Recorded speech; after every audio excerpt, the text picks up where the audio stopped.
Ladies and gentlemen, on behalf of AFCEA International, welcome to Day 3 of TechNet Cyber. Before we begin this morning's program, may I please have your attention for a few brief administrative remarks. Questions for our speakers in this keynote space will be taken electronically. You can email or text your questions to askmetncyber@gmail.com.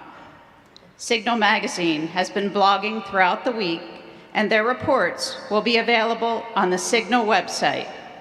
If you don't have Signal bookmarked, just go to afcea.org and you'll find a link. Also, recordings and presentations from the week's sessions authorized for release will be available after the event on the AFCEA website and YouTube channel. As a reminder, for the first time ever, 13 TechNet Cyber sessions qualifying for continuing education will be recorded at the event and hosted post-event on a free, exclusive virtual channel. The content includes a wide variety of topics from the Office of the DoD CIO, the 91st Cyber Brigade, the DoD Cyber Crime Center, the AFCEA IDEA Committee, and others. Bookmark the link on the screens to extend and enhance your TechNet Cyber experience with continuing education. At this time, please join me in welcoming Lieutenant General Susan Lawrence, U.S. Army retired, President and CEO, AFCEA International, to the stage.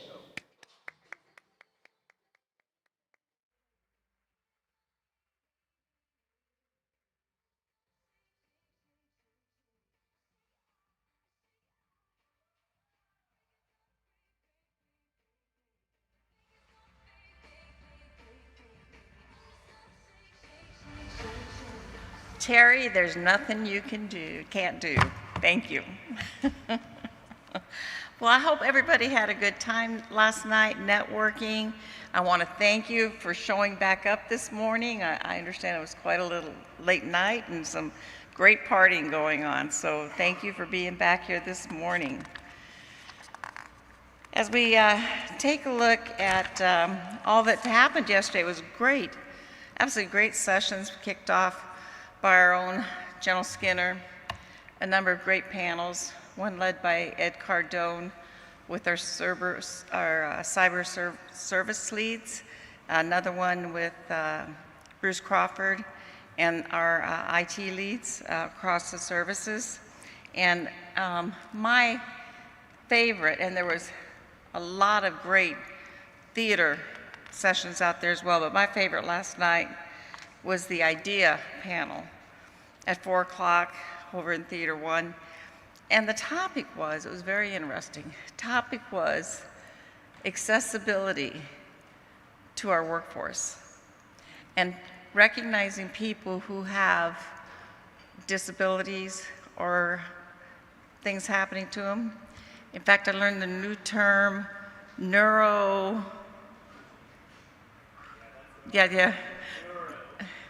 but I think they were describing me, because I am dyslexic. But it was really interesting, and the questions were fabulous, and the success of our leaders to be able to recognize that their workforce doesn't all work the same, and being able to have opportunities and make concessions to make everybody in the workforce feel welcome. So that was a great session. Again, a further recap of the day is posted in the Signal Show daily. And so if you go to AFCEA, afcea.org/signal-media, you'll see all the coverage from yesterday. So as we move into our third and final day, I would like to, once again, as I do every day, thank our industry partners who have generously sponsored this event. You've gone above and beyond, and I don't have the final numbers yet, but it does look like we grew again from last year. We are, of course, grateful for your financial support, without which this could not happen. But more than that, We recognize and appreciate the important role you play in promoting our national security and resiliency as we face the threats against our nation today. So please consult the event app for the full list and be sure to visit their booths personally to thank them. This morning, I would like to thank Ford and IBM, who generously provided the morning's coffee. I know on day 3, you may need that extra cup. They're represented today by Chad Morgan, IBM Senior Account Manager. Sir, please stand up so we can thank you.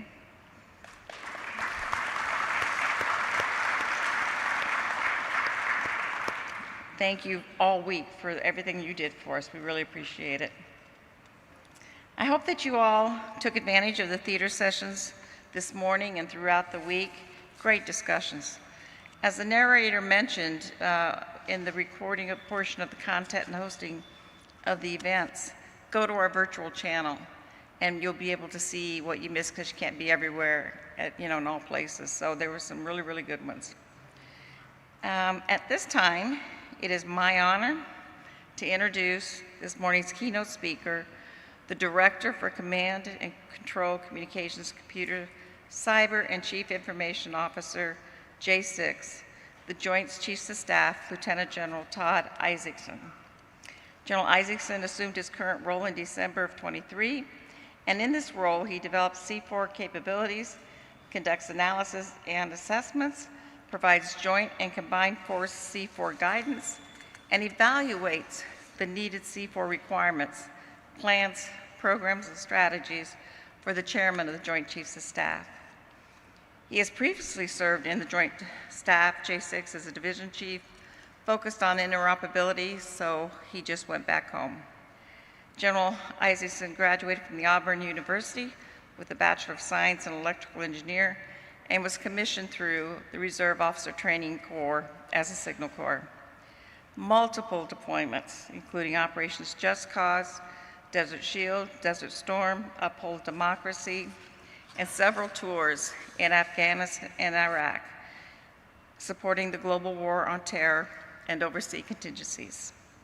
Prior to the current assignment as the Director of J6, he serves as the Joint Staff J1 Director.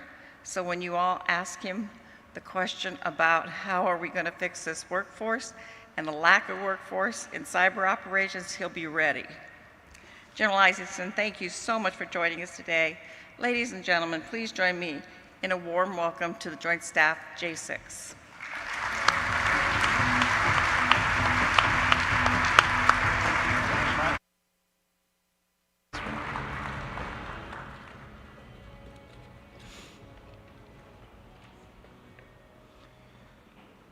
Ladies and gentlemen, thank you for the warm welcome, ma'am. Thank you for the kind invitation. I thank you and Paul Fredenberg for the leadership. I'm a card-carrying member of AFCEA. I'm real proud to be here today, and anytime I get a chance to get out of the building, I know all of you who have served there know what a glorious opportunity it presents. And I hope, I was only lamenting that I only had 45 minutes, and I'd hoped that I'd have much more to hopefully consume the day. Because this will, I promise you, be the best thing that I do all week. And so I am hopeful that it lasts as long as you would like it to. One of the things that I've enjoyed about this new position in the Joint Staff J6 is it's certainly a dream come true, but more importantly, I think it's an extraordinary series of exciting times for us. And that's not always the case, but I would characterize the times as a backdrop for our conversation in the following way. One, I think our partnerships are as strong as they've ever been, and those partnerships with industry are the hallmark and the cornerstone of the conversation that I hope that we would have today. But those partnerships go beyond from the Joint Staff. When we talk about the relationship with OSD, we talk about our combatant commands and our services. Our relationship across all of those are extraordinarily strong right now. Focus, of course, with industry partners. The second piece that I think is contributing to the exciting times is that technology is not a limiting factor. And thanks to our industry partners, as the research and development and the continuous evolution and innovation that you portray, the department no longer has problems that you can't help us solve. There was a time where we had a lot of problems that frankly we just could not. And those are no longer the case. And so the limiting factor is not technology. And I think being able to appreciate the role that technology or correction industry plays in that is useful. The other thing that I think is an exciting time for us is the people piece. I served as General Lawrence described the Joint Staff J1 for a year and a half prior to assuming this role. And while it may be interesting that a communicator, cybercat, had that responsibility, I learned a tremendous amount every day. And one of the things I certainly reaffirmed is the human terrain. And when we think about the talent management and human terrain in the digital world, this is key terrain. And we can't just continue to evolve and innovate without investing in the workforce. And I'll talk a little bit about that. But one of the advantages why this is an extraordinarily exciting time is because of the amount of digital natives that are now in the department and our service members. When you think about, say, 10 or 15 years ago when we would deliver a capability, oftentimes there was a tremendous learning curve that went along with it. These days, the extraordinary innovation and digital awareness that our service members have, we're able to deliver capability to them very quickly, but also they become incredibly familiar with it right away and provide the feedback that I think is an important part. So having digital natives in our services give us a competitive advantage. I think we do have some challenges, and I'd like to describe a couple. One is the Department of Defense. It's not a surprise to any of you, but it has a scale all its own, right? And so the department's wide and long and deep. And every time we attempt anything at the enterprise level or the department, there's some challenges to it. I think while we are not adopting as quick as we would want to, we are adopting quicker than we used to. And I think there is promise. I think our adversaries are innovating rapidly. And when you look overseas at the events that are unfolding, anywhere you devote your attention, adversaries are innovating at a rapid rate, which is then causing the Department of Defense to be in a state of perpetual modernization, which is a significant challenge. Again, back to the scale and size and the demands that are met by the Department of Defense each and every day. The final piece that I think is a culture challenge as a backdrop of our conversation is that failing is okay. We have grown up in a world where we pursue perfection in hopes to achieve excellence. And as we are getting into experimentation more and more, failing is teaching us much. But failing as a member in uniform certainly is not something of a term of reference that we're used to coming to terms with. And I think that we're getting better at it. So failing is a part of our lexicon, and we're starting to adjust to it. As the theme describes, outpacing the threat, I think one of the things that the department that I would articulate that we're pursuing for the purposes of the rest of our conversation and hopes to get to conversation is this idea of information and decision dominance. We'll talk a little bit about that. This pivot from net-centricity to data-centric environments is essential, and you have laid the groundwork as industry for what this looks like. We are shifting from regionally focused, the way we look at the globe, to globally integrated. And I think in terms of combatant commands and adversaries in that regard, and that breeds an environment of interconnectedness that we have not seen across the globe in the past. And we see that as a North Star as we continue to modernize. Another component is the collaboration and integration with allies and partners from the very beginning. When we think about our allies and partners, if you were to talk to any combatant commander or go to any of them, and you think about theories of victory for the kinds of actions and activities that they prepare for each and every day, the secret sauce that they would articulate is the value and the partnerships that come for allies and partners in terms of capacity. And I argue that this is open field running for us to continue. So as we talk about decision advantage, what are we really talking about is the ability to make decisions fully informed at a rapid pace and much faster than the adversaries. And the hallmark of that for us from a joint staff and joint force perspective is Combined Joint All-Domain Command and Control, JADC2. I know all of you are aware of this. But I would like to describe briefly what it is and isn't. What it is not is a single program, a bag of tricks, or a single thing that we're going to buy and deliver on a table and say, once we have purchased it, we have delivered. This is a perpetual modernization effort. Command and control is a warfighting function, and we perform it through the lens of integrating all forces, assigned and allocated and allies, across warfighting functions as the supreme warfighting function. So a useful way to look at CJADC2 in my mind is kind of a 3 axes. One axis has warfighting functions. Think command and control, intel, fires, movement, maneuver, sustainment, protection. The second axis is the warfighting domains, sea, air, land, space, and cyberspace. And the third axis is the full range of military operations, from competition to crisis to conflict. And when you think of it that way, commanding and controlling actions across the domains with allies and partners at the center of it, across the full range of military operations, then you're starting to get a sense of what we're talking about. And I think that's important to understand. The capabilities that we inform command and control are situational awareness, so visualization, informing, achieving situational understanding, being able to ingest products, and then ultimately decision support and potentially closing kill chains at a speed that we have not done in the past, both material and non-material. And where we can use industry's assistance as it relates to CJADC2 in a larger sense. One is the data integration component. I will describe here shortly the experimentation adventure that we have been under for the joint force called GUIDE, and many of you have participated and been a part of GUIDE, and I'll describe it in some detail. But as we conduct those experiments, what we have found, the data integration, the tagging, the labeling, the exposure, the availability of data integration is a key component to achieving the dominance in the information space that we described.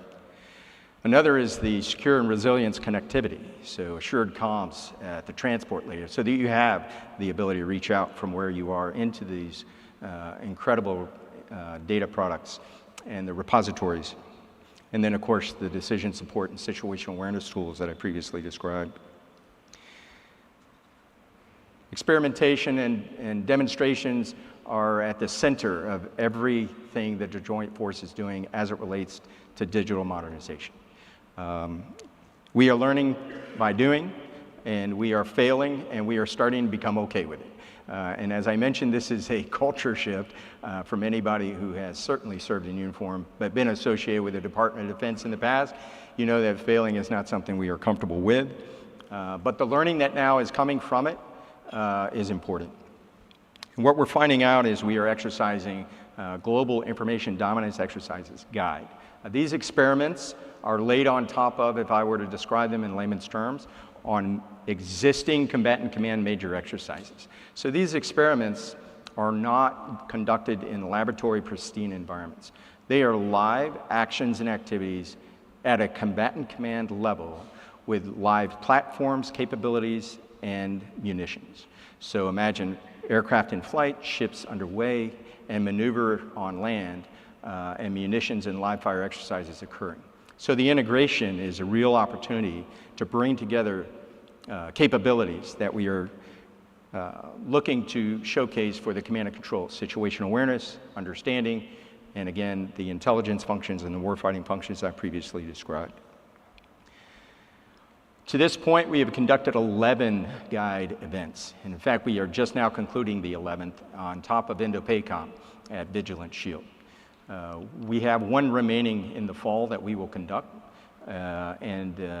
What we have learned among those 11 and soon on the 12th, we have associated much of our activity against 3 mission threads. One, global integration.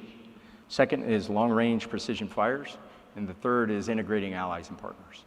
And when you think about the outcomes and the workflows that are associated with those 3 mission threats, what we are finding are tools and capabilities and data sources and the assured transport, and the challenges assigned or aligned with those that I described, to enable combatant commanders and joint force commanders and JTF commanders to see and decide much more rapidly than they ever have in the past. These are critical components to what the guide outcomes have produced. And in the partnership, what we have is industry partners right there with our teammates. At the end of a guide experiment, what you will have potentially are minimal viable capabilities, and they have to meet 3 criteria. One criteria is that they actually have to close or solve a workflow or close a kill chain. 2, they have to have DevOps. In other words, our teammates, our consumers are sitting right next to the developers and making changes in stride during the exercise and experiment to make it better than it was at the beginning to where it delivers the capability at the end. So that model is alive and well. And the third capability, or correction, the third criteria is there are sustainment funding for that capability for 24 additional months. We've chosen that so that, something that shows promise, we want to invest and continue to evolve, and we leave that capability with the combatant commanders to continue to evolve. So we don't drop it in a box and say, good luck. We continue to invest in it, and we continue to utilize it across those mission threads. And as I mentioned, every guide event and experiment that we conduct continues to evolve all around those mission threads that I described. I'd like to talk briefly about opportunities that we are also exploring regarding emerging technology. The most notable, of course, is artificial intelligence. On the Joint Staff, in February, we stood up an artificial intelligence task force. The purpose of that task force on the Joint Staff was to look internal to the Joint Staff for 2 express purposes. One is to take on use cases to make processes more streamlined. We decomposed workflows from every JADER from the 1 through the 8. And we looked at them in a decomposed state and determined where the opportunity for already existing, commercially available generative AI tools would be applicable. And what we found in that 90-day sprint, that we had more use cases than we could actually get after. So we were super excited about the outcome. This was not just a J6 thing, and back to the digital native conversation. We put an all call to all the Joint Staff, and we asked for teammates to say, hey, we're going to stand this task force. This is what we're going to do. And I was overwhelmed by the number of teammates that raised their hand and wanted to be a part of it. A very small number of them were actually communicators, cyber, or technicians. They're just teammates, digital natives that say, I want to be a part of this, and I'm interested in GPT. I'm interested in what you're doing, and I have an example of an experience. So what we did was we brought that team together. It was, we actually had more than we needed, and when we put it together, we, again, went after a 90-day sprint of all these use cases. The second thing, besides solving those challenges, was to determine how would we organize the Joint Staff in a long term to sustain that capability. And one of the things we are considering is standing up a Joint Staff CDAO. Currently we have a CDO, and I serve as the CIO, but we're looking at ways to reorganize the Joint Staff to get after what I think is some open field running and a real opportunity for us to continue to evolve. And again, this was inward looking at the Joint Staff, and as you might imagine, the outcomes were very, very promising. I'd like to talk a little bit about the importance that the chairman places on the future.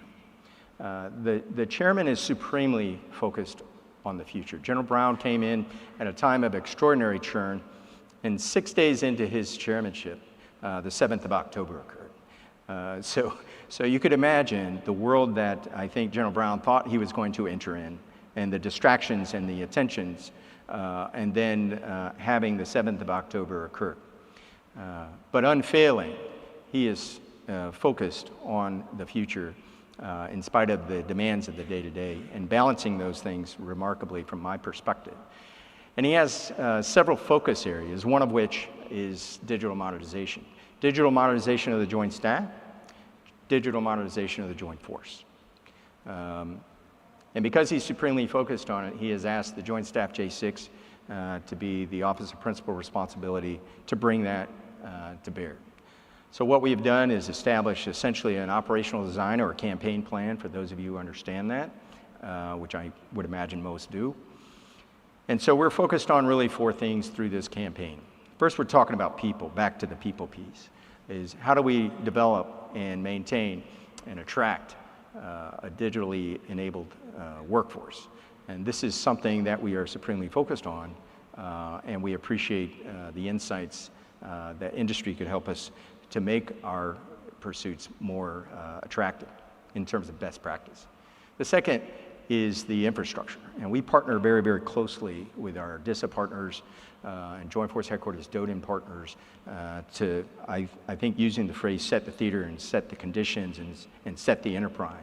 We rely very heavily as a joint force on that enterprise, and the investments for this data-centric pivot is laying a burden on the enterprise and the infrastructure, and we are working partnered very, very closely to ensure that that is put in place and leveraged. The third piece is the actual tools and capabilities, the analytics, the AI tools, and the insights that the global information dominance experiments are producing. And then the final piece is the rapid adoption. And one of the things the department doesn't do well is rapidly adopt, but we're doing it better than we used to, and we continue to endeavor to make it better as we partner with our industry partners. The last thing I wanted to discuss before I hopefully take an opportunity to take some questions is kind of a really an odd duck, but it's really a contemporary, and it's important because underpinning all of this is what we anticipate the warfighting concept and large-scale combat looking like is congested and contested electromagnetic spectrum. Spectrum is an incredibly important part of our work, and the demands that the Joint Force are placing on spectrum just continue to increase. As you would imagine, there's a challenge, and the challenge is that spectrum is finite and it's beachfront property, and there's only so much of it. And because of the attractiveness in terms of its physical properties, you would imagine there are a number of folks who are interested in living on that beachfront property. The partnership between industry and the Department of Defense here is absolutely essential. And the reason it is, in the past, we've made critical decisions where there are winners and losers. Winners in the sense that, hey, we're going to take over this spectrum, and losers in the sense that you're going to move your equipment to another part. That's an incredibly time-consuming and expensive process for the Department of Defense to do. It also sub-optimizes the performance of those capabilities. So that's what we've done in the past, is we've left our leaders, national leaders, with win-loss discussions. The mandate, in my mind, is that we will, with industry, continue to require access to spectrum. And the optimized capabilities that the department has where they are for the same reasons and the physical properties that industry is interested in them. But I think we have an opportunity that we didn't have 10 or 15 years ago. And many of the decisions in the past are rooted in decisions that are 15 and 12 and 10 years old. The opportunity we have now is potentially to coexist, technically. Not deconflict, but coexist. And coexisting is an incredibly important part of what I think we can dynamically do at machine speed to dynamically share spectrum. I know that Ms. Harris was here yesterday from OSD-CIO, and she mentioned this if you got a chance to listen to her panel. But I can't place enough emphasis on this point alone, that we will have hard decisions to make unless we solve the problem. And if the past is any indication of how those decisions will go, we place the economic and military instruments of national power in direct conflict if we don't solve this problem. What we want to be able to do is be able for those to be harmonized and coexist, because the military power is based upon the economic power of the United States. And what we don't want to do is place them in any more conflict for our national leaders to consider. So we can actually solve the problem rather than make hard decisions. We're in an innovative space that we haven't been in the past, and we will require industry, academia, and the department to partner with interagency to solve this problem for the nation.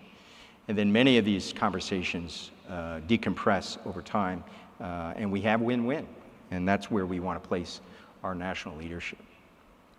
So to me, on the heels of that opportunity is the call to action. And my hope is that as we continue to partner on all of these things that I've described, we are absolutely in this together. I recognize the power of the partnership that industry places the innovation space. There used to be a time when the department was the leader of research development. We have seen industry take the lead in the technical space here with the value that the department consumes from that innovation. And we'd like to be able to continue to partner with you in that regard. So the last thing I'll mention is just when we think about all of these problems and more, and I look forward to any questions that you might have, and as long as they're not too hard, but I'll do my best to shoot you straight. But it was Edward Hale who said, coming together is a beginning, staying together is progress, but working together is success. And we hope to be able to have success in partnering with all of you. So thanks very much. I look forward to your questions.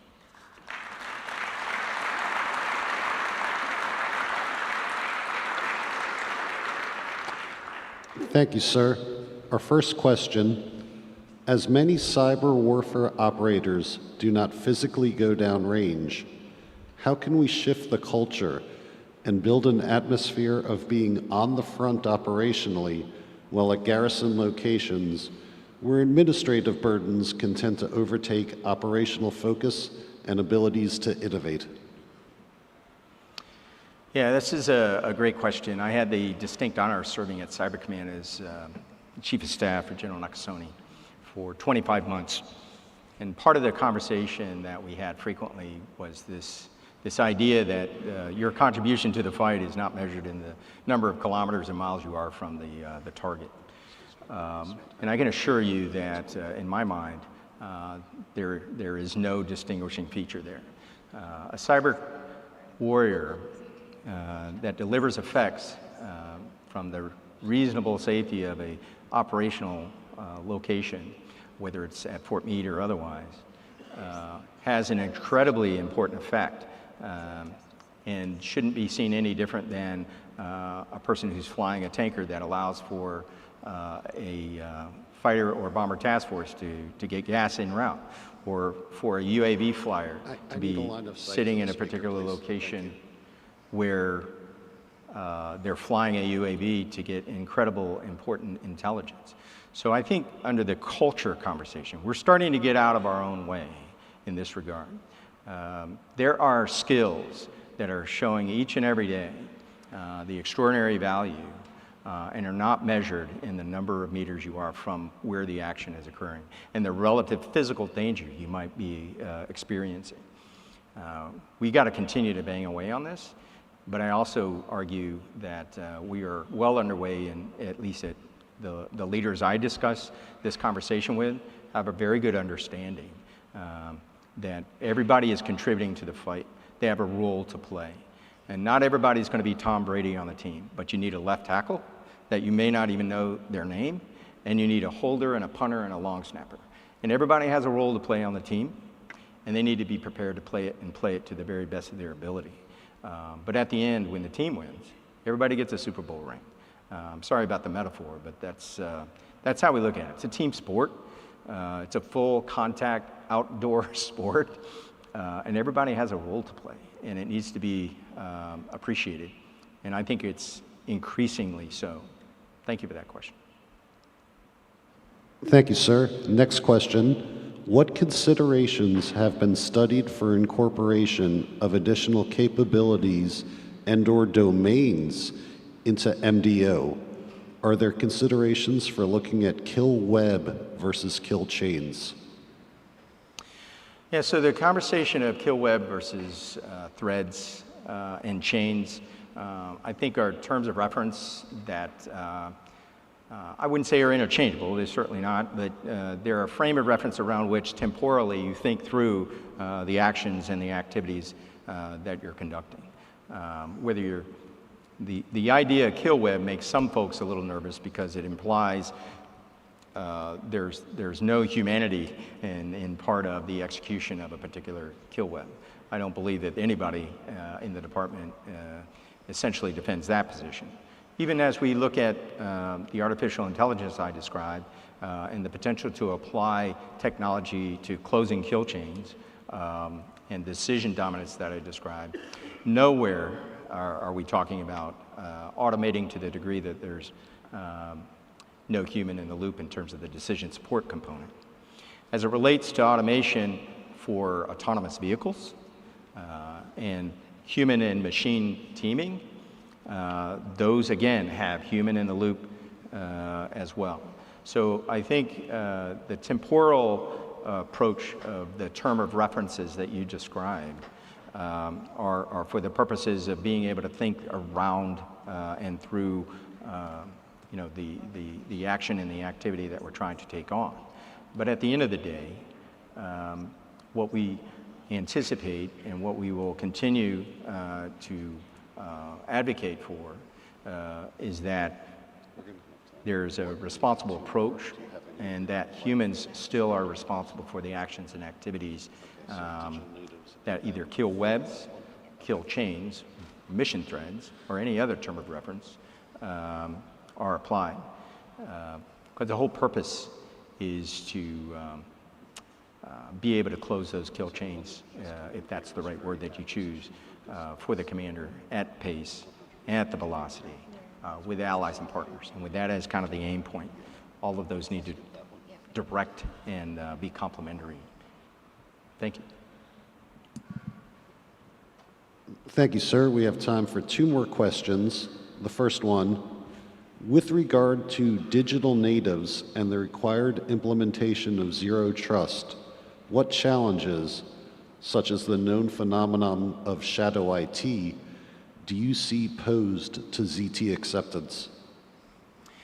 Yeah, so you know, zero trust is, I know it was discussed at great depth this week, and I didn't specifically discuss it for the purposes that I had noticed that it was unpacked. But it's absolutely essential when you think about the data pivot and when you think about this idea of information domains and sharing information with a broader series of allies and partners and the interoperability that you seek. The notion of zero trust, the notion of access control, the notion of the credentialing is essential, and I won't take any thing away from DISA or anybody else. I know that there are enterprise approaches that we are rolling out, and the bottom line, though, back to the root of the question, is I think, one, we're going to continue to learn by doing. 2, this idea that we can secure ourselves in a different way. Again, zero trust is a series of principles. The actual technologies that are implemented are different and can be varying. The point is, we are taking a completely new approach where we assume breach, where we trust no one, and you have to verify yourself to have access not only to the resources, but to the data based upon whom you are. And we think those are sound principles and absolutely necessary principles, particularly when you think about the number of allies and partners that you want to integrate from a joint force perspective, as I described from the combatant commands. It's an absolutely essential part. And so to do otherwise, we will find ourselves back in a net-centric approach where we're connecting things bespoke to specific partners. And that's a technical debt we can't afford. Thank you for that question. Thank you, General. Our final question. A consistent theme was expressed during many presentations this week to the challenge of organizational reticence to change, is there anything that industry can do to attend to this organizational change management concern? Yeah, so managing change requires transformational leadership, right? And we have transformational leaders across your department. And you know, some might look at me or someone else and say, you're much too old to be transformational or embrace change. And that would be a fair criticism, although I would push back in the sense that I think we all lead change. I think it's necessary, and absolutely you're a dinosaur if you don't lead change. But what I'm also finding is that, as I mentioned, the digital natives and the younger generation and the teammates that are just beginning their journey in the service are thinking about change all the time. They are bred and inculcated in a world where change is the only constant. And that has not always been the case for some folks that have maybe 30 or more years of service as I do. But I believe in transformation. I believe in change. I know our chairman does. I talked about early on the absolute devotion and laser focus he has on the future, and his transformational leadership, his vision for the future requires extraordinary change. I think you have leaders more than you might think that are comfortable with that, but it's a fair criticism that the Department of Defense is slow to adopt change. But my sense is that we have the key transformational leaders in key positions to breed and keep that alive and move forward. In my sense, I think you might actually, on any given day, be surprised at the number of transformational leaders that are inside the building, in spite of the challenge that the building poses in terms of its process and challenge.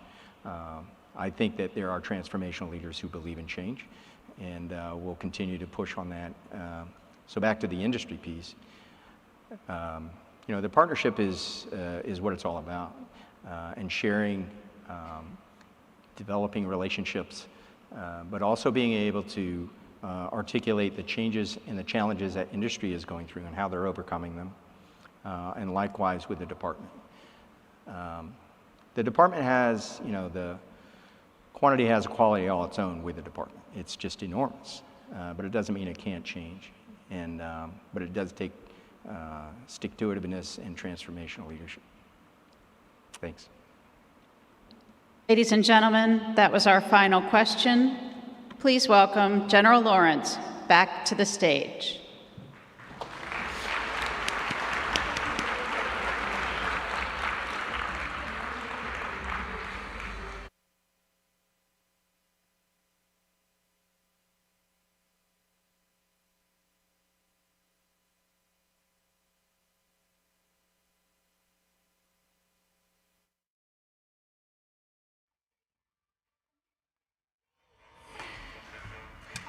All right, next time I'm going to have Travis carrying me across the stage as we do that.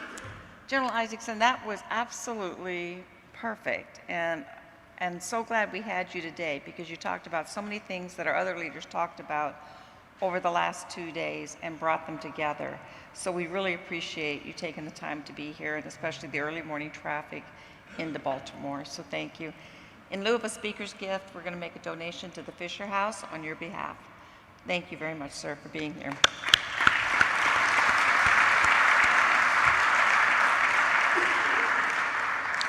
And you know, he only made me feel bad as Paul and Mike walk up here with their digital tablets, and you know, I'm here with my paper, but I'll get there. I'll get there. Okay, this concludes this morning's opening session, and you can see the upcoming schedule on the screens on the side of the stage. For the first time, TechNet Cyber, we're hosting a networking brunch. This will be served in the same area in which you were served your conference lunches the past 2 days. We listened to your feedback and heard from you that you didn't want that afternoon lunch. You were all ready to get going home. And so we will be giving you a mid-morning meal rather than the conference lunch. Also, additionally, we have one more set of theater sessions before the closing keynote. from Mr. Cedric Terry from the National Security Agency. We're really excited to get him here and to hear what's going on at NSA as we go forward. So please be back here for his presentation at 12. And then the favorite one, after closing the keynote, we will host the always popular Meet the PM session in the registration lobby upstairs where you registered. Note that feeding you with the brunch rather than the lunch still allows you to get on the road early and beat the traffic back. Meet the PMs will wrap up no later than 3 p.m. Thank you again for joining us this morning. Enjoy your break, and I will see you back here at noon. Thank you.